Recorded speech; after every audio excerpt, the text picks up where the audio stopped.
บเรื่องก่อนร้องบ้านดอยងាយស្រីដូចគ្នាសោះជំនួសអូនមិនបានហេតុផលទាំងយ៉ាងព្រោះគេមិនមែនជាអូនដាច់ចិត្តស្រឡាញ់បានត្រឹមតែមួយម៉ោងគ្មានវិធីយត់យងលើសពីនេះបានឡើយ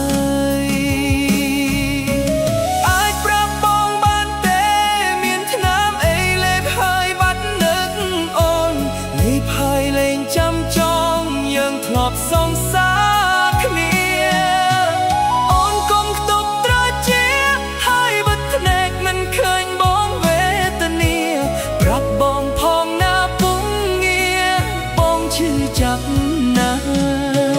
អាចប្រាប់បងបានទេមានថ្នាំអីលេបហើយបាត់នឹក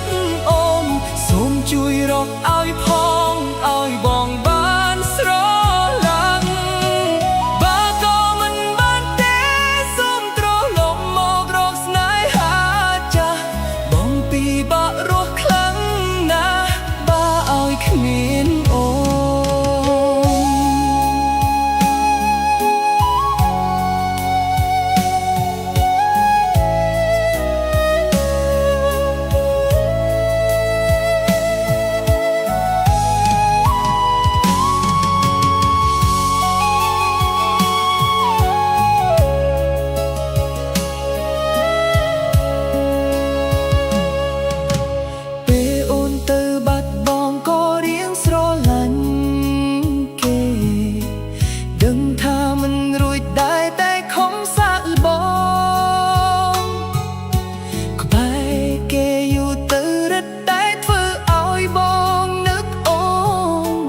មិនអាចលុបរឿងកន្លងបានដោយងាយស្រី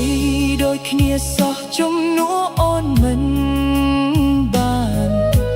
ហេតុផលតាមយ៉ាងព្រោះគេមិនមែនជាអូនដាច់ចិត្តស្រឡាញ់បានត្រឹមតែមួយម៉ោង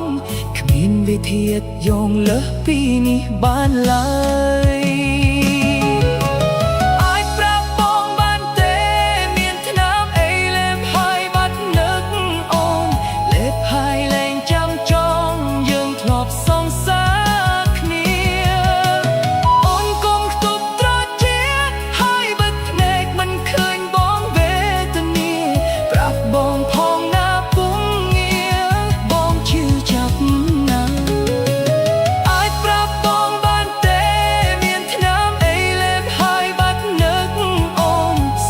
ជួយរកឲ្យផងឲ្យបងបានស្រឡា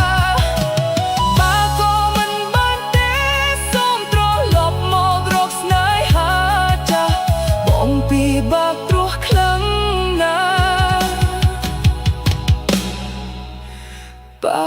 ឲ្យគ្មាន